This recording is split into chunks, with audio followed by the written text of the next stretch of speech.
The last assignment I left off on, we were talking about the cis and trans on this guy. And let's see, back up here. It was question 4.30 says 38. So draw the Hayworth projections for cis 1,3-di tert-butyl bicyclohexane, or butyl cyclohexane, and trans 1,3-di tert-butyl cyclohexane.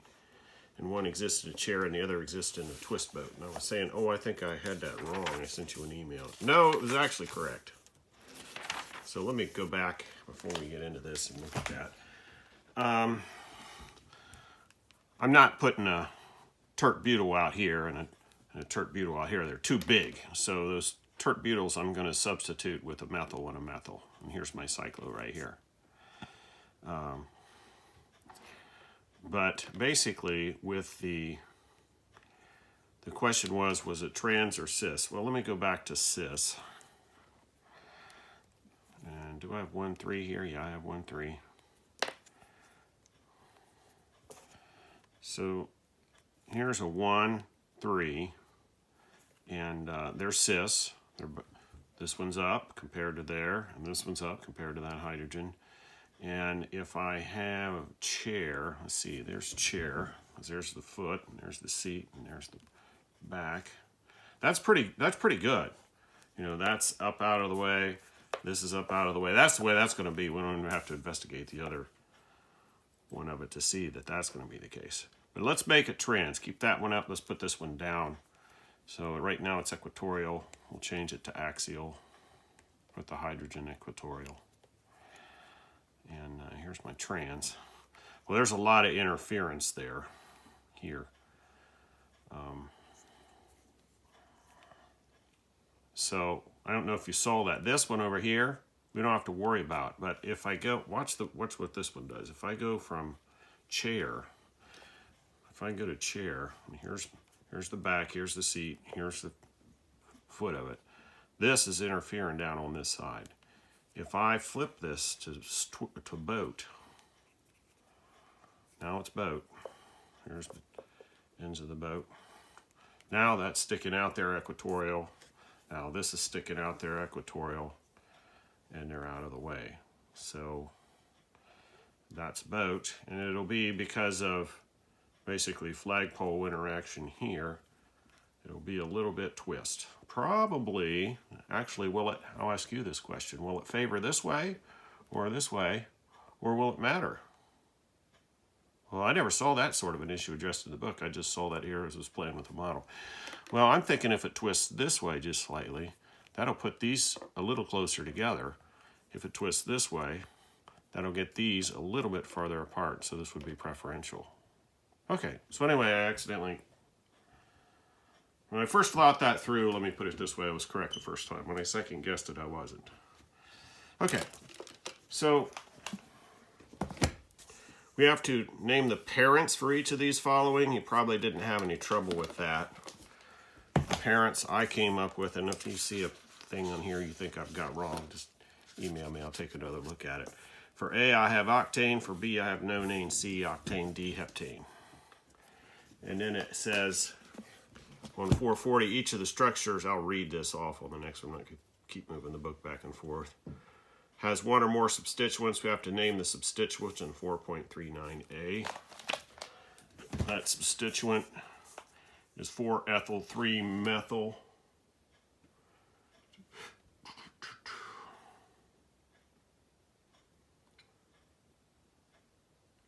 Yeah.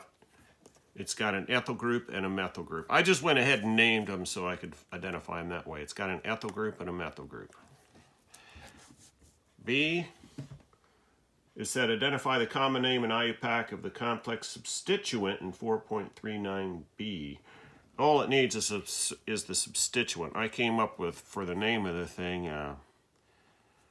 the substituent is isopropyl. And the substituent, I got the whole name here. The substituent would just be 1-methyl ethyl on this one. Okay. C, identify the name of each substituent in 4.39 39B. I've got a methyl and a propyl. I just went ahead and named the whole thing, but I've got a methyl and a propyl.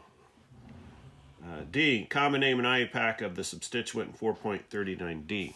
The common name is tert-butyl. The IUPAC name of that substituent is 1,1-dimethyl ethyl. Okay, those aren't hard, but you might have forgot how to do it, and you had to go back and look. There's a lot of these ones here. I had to go back and look. 441, systemic name for each of the following compounds. For A, I came up with, I don't have the answers here, by the way. So I'm working these out, assuming it's right. You let me know if you don't think it is, and we'll take a look at it.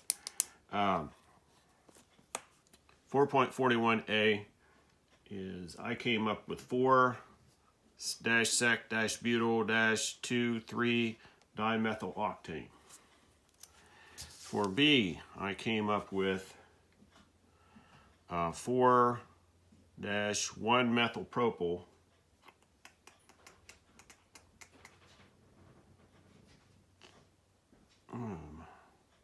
I'm not sure. I did something wrong on that one because I have a cyclo missing. Let's see. Oh, no, I see what's going on. These are the two names on the 4A. Okay, one is IUPAC and one is common. This is the common name. This is the IUPAC name.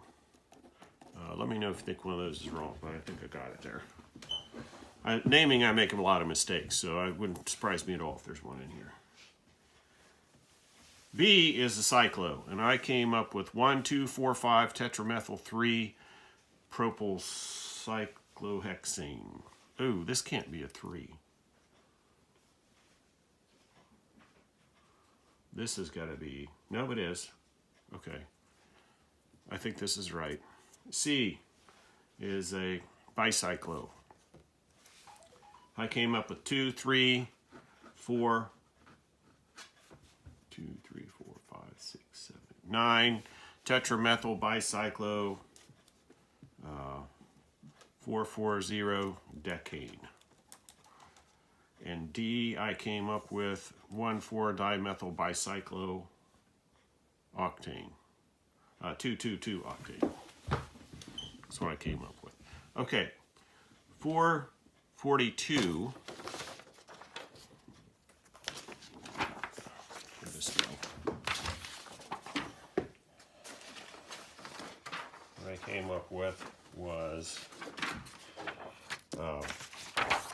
for A, the same compound.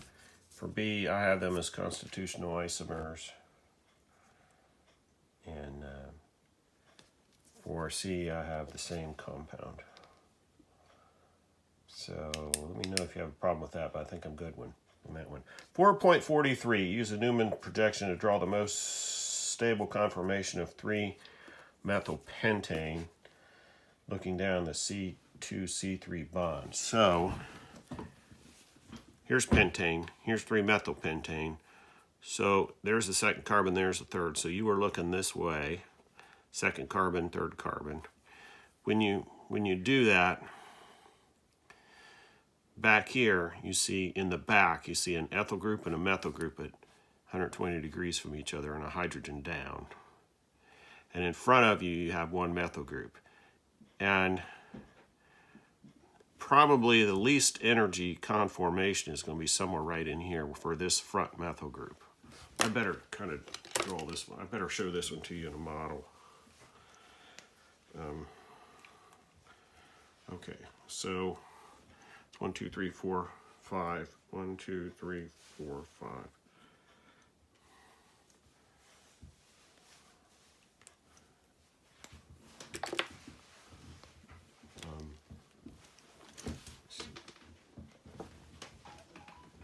So here's a methane, and I'm going to move, or I'm sorry, pentane. And here's the methyl group off the third carbon.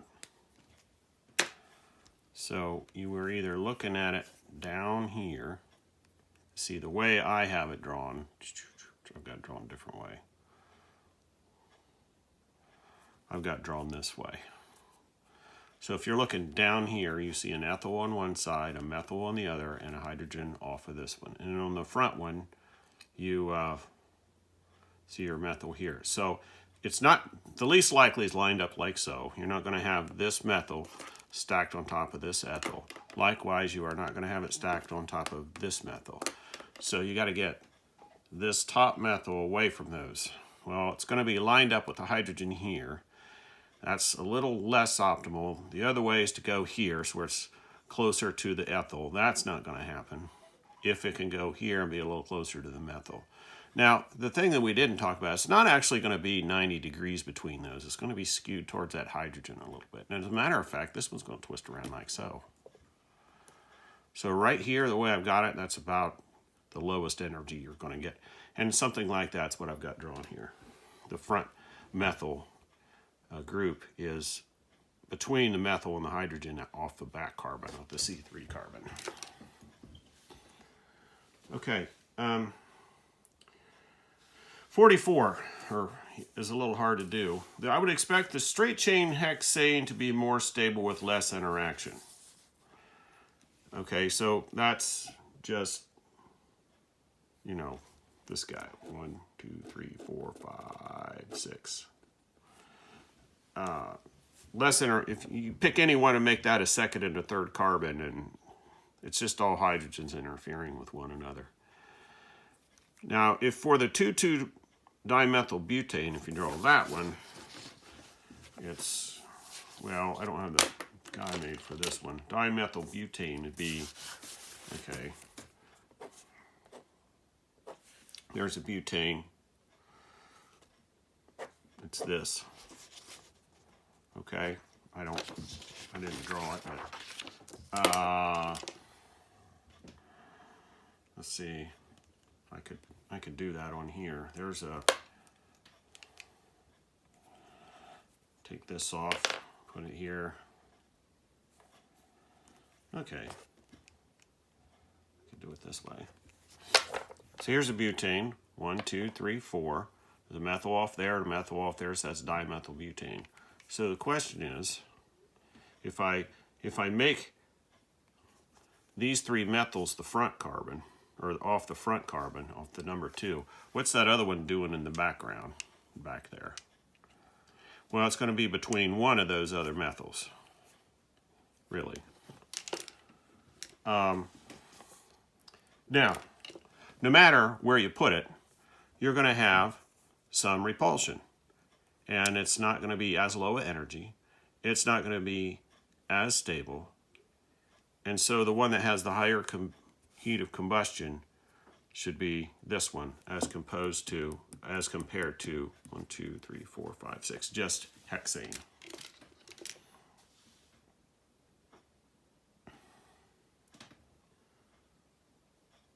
Okay?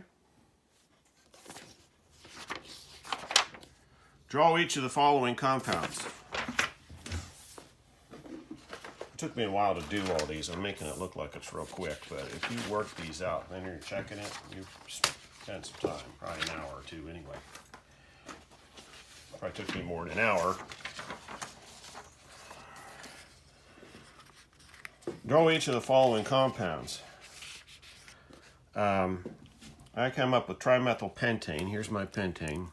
1, 2, 3, 4, 5. I've got a methyl off the 2, another methyl off the 2, and one off the 4. For B, I have a cycloheptane. Oh, I think I screwed that up. I have cyclohexane. 1, 2, 3, 4, 5, 6. See if I can squeeze a 7th one in there. Was not right there. The glasses on when I saw that, but it'd still be 1, 2, 3, 4 tetramethyl cycloheptane. Just make sure you have 7 of them in there. I had 6. And then tetraethyl bicyclobutane. That's another one I don't think I have my glasses on for. Okay, so here's a bicyclo butane. Not sure I have that right. I have a 1 1 0 1 2 3 1 2 3 4. Yeah, that's right. But I have tetra. I have 2 2. This would be 1 2 carbon, maybe 3 4. I have 2 2 4 4. It should be tetraethyl. So maybe something like this. Instead of tetra, I had tetramethyl there. And we'll stop.